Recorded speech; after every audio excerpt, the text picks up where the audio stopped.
The impossibility of Sterling Park. Thomas Sterling had it all until the asphalt bit back. Once a tech titan whose shadow stretched across Silicon Valley's darkest, most lucrative deals, he now sat in a high-end, custom-fitted wheelchair, a prisoner of a ruined spine and an unquenchable rage. His fortune, billions generated by an almost predatory instinct for investment, couldn't buy back the function of his legs. He was a monument to wealth and misery. The dark, bespoke suit, the solid platinum watch, the faint scent of old money arrogance.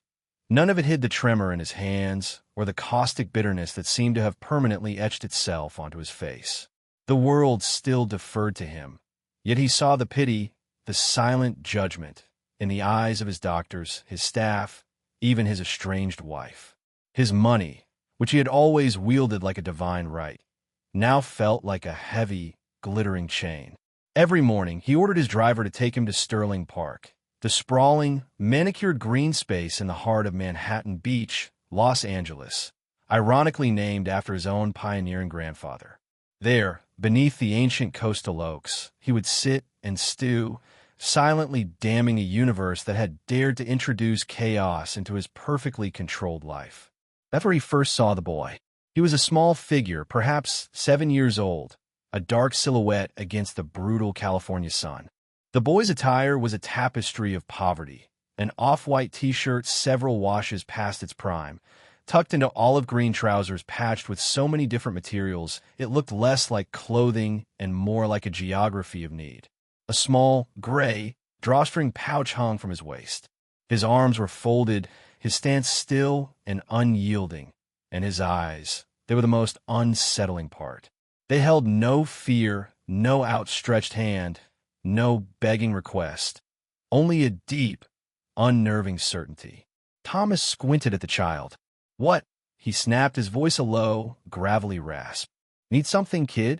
The community center runs a meal program block from here. Go." The boy didn't flinch. He took one slow, deliberate step after another, the soft crunch of his worn shoes on the gravel path the only sound. When he finally spoke, his voice was thin but carried the weight of something ancient. "You're angry because you think no one can fix you," the boy said, his gaze locked on Thomas's. "But I can, if you feed me first." Thomas Weller, the man who had once terrified Wall Street with a single word, barked out a laugh so loud and ragged it scattered a flock of pigeons. "Oh, this is rich," he choked out, wiping a tear of cynical amusement from his eye. "Let me guess, you've got miracle hands. Is this a bit? Are there hidden cameras? Were you a TikTok faith healer? Get your 15 minutes somewhere else." "I'm hungry," the boy said, the simple truth cutting through Thomas's mockery. "But if you feed me, I will heal you." "Oh, you will you?" Thomas rolled his wheelchair forward, an inch of arrogant confrontation. "So that's the deal? I toss you a 60-cent bag of chips, and you do some holy mumbo-jumbo, and poof, my legs come back. Is that how redemption works now?" The boy stood firm. "Tell you what," Thomas said, gesturing grandly toward the empty path with a sweep of his hand. "I'll do better. I'll give you $1 million. That's right, kid. $1 million. He leaned back dramatically, his expression a theatrical sneer. "I'll give you $1 million. You'll heal me," he mimicked, his voice dripping with condescension. "Come on, let's see it. Heal me now. Do your little trick. What if the one thing you've lost isn't what you think?" Micah, because that was his name, took a slow breath and stepped even closer. Now, Thomas could see the fine dust clinging to the boy's shirt collar, the way his small hands were clenched with a patience that seemed impossible for his age. What truly silenced Thomas's mocking, however, was the boy's unflappable calm. None of the scorn, the power, or the sheer size of the billionaire seemed to register with him. "Do you think you're the only one who has suffered?" Micah asked, his voice softer now, almost a whisper. "I've been hungry for 3 days. My mother died alone on a cold floor in Skid Row. I don't have shoes because I gave them to another boy whose feet were bleeding worse than mine." Thomas blinked, momentarily jolted out of his rehearsed rage. "But I don't need your money," Micah added, the finality in his tone absolute. "I just need you to believe." Thomas's mouth twisted. Oh, a faith clause. Of course. Here we go. I don't need you to believe in me, the boy corrected. Just believe there's still something good left, even in you. The air thickened, a heavy silence descending upon the park. A squirrel chittered nearby, but the sound was swallowed by the sudden, intense tension between the man of immense power and the boy of none. Thomas leaned forward in his chair, his glare venomous. You come here in rags, preaching hope and promising the impossible. You don't know what it's like to lose everything. Micah shook his head, a gesture of profound sorrow. You didn't lose everything. You're still alive. The simplicity of the statement, its piercing truth, struck deeper than any complex insult. Thomas's smirk wavered, but his ego surged back, protecting the fragile core of his pain. I've had enough, he hissed, the harshness back in his voice. Go play savior somewhere else. Get out of my park. Micah stood his ground.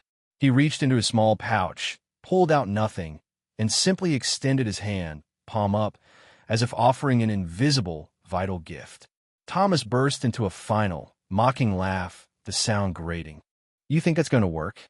And then Micah took the final step, his small, dirt-dusted fingers resting gently on Thomas's useless, lifeless right knee.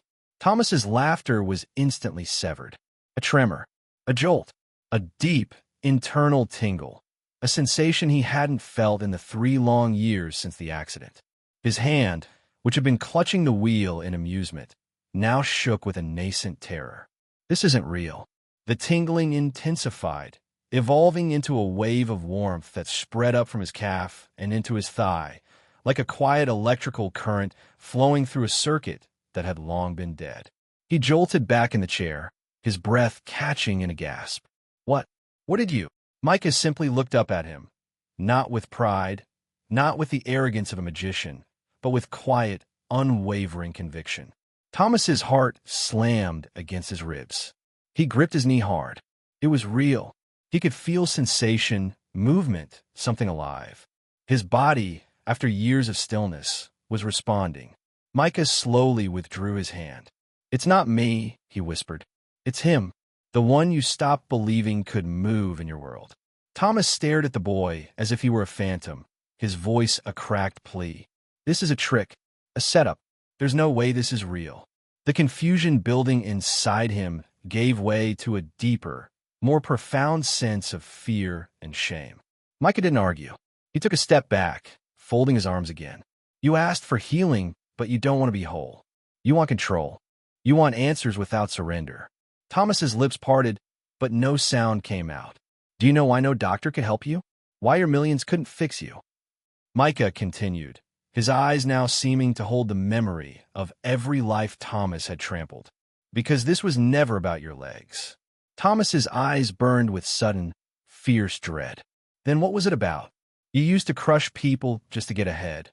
Micah recited a litany of forgotten sins. Your assistant, Jordan Vance, fired the day his son went into surgery. Your friend, Marcus Kane, bankrupted after you pulled the deal out from under him. You even told your wife, Eleanor, to leave because her grief over the divorce made you feel weak. Thomas's throat tightened into a knot. How could this dusty boy, this child from the streets, know the intimate details of his boardroom betrayals and his marital collapse? I did what I had to, Thomas managed, barely a whisper. No, Micah whispered back, his tone devoid of anger, only truth. You did what your pride told you to, and that made it worse. So what now? Thomas's voice was ragged. You've made your point. Micah looked at him, his gaze holding the final instruction. Feed someone hungry. Forgive someone you hurt. Give, not because it helps you sleep, but because it brings others peace. Then, the boy said, nodding toward Thomas's legs, maybe they won't be the only thing that comes back. He turned to leave. Wait, Thomas cried, frantically wheeling forward. I have money, cars, houses on Malibu Beach. Please, take anything. Micah stopped, his back still to the billionaire. I told you I don't need your money. Someone else does. And just like that, he walked away. No theatrical exit, no swelling music, just a small, patched-up boy disappearing down the tree-lean path as quietly as he had arrived. Thomas sat in stunned, trembling silence. His fingers gripped the wheels, his eyes fixed on the empty path. Then, with a deep, shaky inhalation, he pushed down, not on the wheels, but on the footrests. Slowly, agonizingly, he began to rise. The muscles, dormant for years, screamed in protest, but the current, the life force, was undeniable. For the first time in 3 years, Thomas Sterling stood. And the tech titan, the man who had mocked faith, wealth, and suffering, wept. The new creed of redemption. 1 week later, a news helicopter hovered over a renovated industrial complex in the heart of downtown L.A., near the edge of what locals called the Iron Triangle District. Below, a small crowd had gathered for the inauguration of Micah's Table, a nonprofit center providing hot, sit-down meals, job training, and temporary shelter to the city's neediest residents. The center, completely debt-free and operating on an aggressive 10-year endowment, was funded entirely by a single, massive donation from Thomas Sterling. The billionaire was nowhere near his bespoke suits. He wore a simple gray cotton shirt, the sleeves rolled up to his elbows, and stood behind the service line, ladling thick, steaming chili into a line of waiting patrons. He was quieter now, a man more comfortable with work than with words. He didn't speak much, but he did one thing he never would have done before. He asked every person their name before handing them a plate. "What's your name?" he'd ask, and wait for the answer, making eye contact, acknowledging them. He didn't need the validation of a camera, though the reporters swarmed nearby. With every name he spoke, every plate he served, every time he felt the solid, dependable ground beneath his 2 miraculously functioning legs, he remembered the boy, the small, quiet child who had nothing, yet had given him everything. Functional limbs, yes, but also faith, hope, and a genuine, profound sense of redemption, something his millions could never, ever buy.